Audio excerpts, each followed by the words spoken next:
Berikut ini cara menyembunyikan aplikasi di HP Oppo ya. Nah, langsung saja teman-teman kita masuk ke tutorialnya. Nah, di sini sebagai contoh saya ingin menyembunyikan YouTube ya. Nah, ini dia YouTube. Nah, jadi yang pertama kalian masuk dulu ke pengaturan. Kemudian pilih di bagian keamanan dan privasi. Nah, jadi di sini biasanya itu kita harus mengaktifkan kata sandi privasi ya. Nah, di sini tadi saya udah aktif, cuman saya matikan dulu agar teman-teman nggak bingung ya. Nah, ini saya matikan dulu. Nah, jadi yang pertama kalian masuk ke pengaturan, lalu kalian silahkan gulir ke bawah, pilih di bagian keamanan dan privasi. Lalu selanjutnya kalian gulir ke bawah, di sini ada yang namanya sembunyikan aplikasi ya. Nah, kalian klik di bagian sembunyikan aplikasi. Nah, lalu di sini teman-teman silahkan aktifkan aplikasi yang ingin kalian sembunyikan ya. Nah, tadi sebagai contoh saya bilang mau menyembunyikan YouTube ya. Nah, ini YouTube kita aktifkan di sini. Nah, jadi apabila teman-teman baru pertama kali ya, ini biasanya akan muncul seperti ini, yaitu atur dahulu kata sandi privasi. Nah, di sini kalian klik setelan. Kemudian selanjutnya kalian bisa pilih di sini tipe kata sandi berbeda, kalian klik. Jadi di sini akan muncul beberapa pilihan ya. Nah, saya sebagai contoh saya pilih pola. Nah, kita buatkan sandi privasinya. Masukkan satu kali lagi dengan yang kunci yang sebelumnya yang sama. Nah, kemudian ini ada pertanyaan keamanan. Kalian bisa pilih pertanyaannya. Kemudian ada pertanyaan khusus, kalian bisa buat sendiri. Nah, ini saya contohkan, pilih yang ada aja. Nah, lalu kita jawab. Kemudian ini ada email pemulihan, kalian bisa tambahkan email yang aktif, lalu nanti konfirmasikan ya. Jadi tujuannya juga sama, yaitu untuk mereset ya. Nanti ada pertanyaan keamanan, atau jika kalian nggak bisa jawab pertanyaan keamanan bisa menggunakan email ya. Nah, jadi kalian bisa mereset melalui email juga. Jadi banyak pilihan ya. Kalau udah, kalian klik checklist.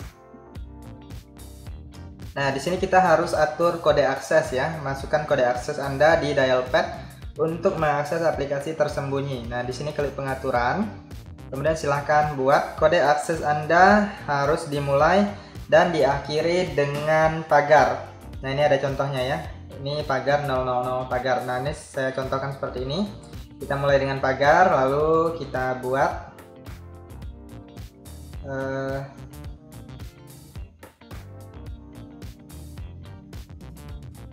nah, saya buat seperti ini ya teman-teman ya. Pagar 12 pagar 122 331, kemudian ditutup dengan pagar. Lalu kita silahkan checklist. Nah, jadi ini langsung aja klik selesai. Kemudian ini udah aktif ya aplikasi tersembunyinya YouTube. Nah, ini tersembunyi YouTube. Kemudian kita coba keluar.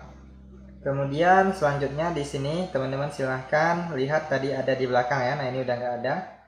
Nah, sekarang untuk mengaksesnya kalian masuk ke telepon. Kemudian pilih yang ini dial pad. Nah, kemudian masukkan kode akses yang tadi. Tadi saya buat pagar 1 2 2, kemudian 3 3, kemudian 1 pagar. Ini saya ya. Jika kalian buat berbeda harus masukkan sesuai yang kalian buat. Nah, ini sebagai contoh aja. Nah, ini langsung muncul aplikasi tersembunyi. Bisa kita akses dari sini. Nah, jadi seperti itu ya teman-teman. Nah, jika kalian ingin mengembalikannya, kalian silahkan masuk ke pengaturan. Kemudian pilih di bagian yang tadi yaitu keamanan dan privasi. Kemudian gulir ke bawah, pilih sembunyikan aplikasi. Nah, lalu masukkan sandi privasinya. Selanjutnya pilih di bagian tersembunyi agar lebih cepat. Nah, ini langsung dimatikan aja di sini, maka dia akan muncul lagi ke layar aplikasi ya teman-teman ya. Nah, coba kita keluar. Nah, dia muncul di bagian paling belakang. Nah, sekarang kita bisa kembalikan. Oke, itu saja, silahkan dicoba, semoga bermanfaat.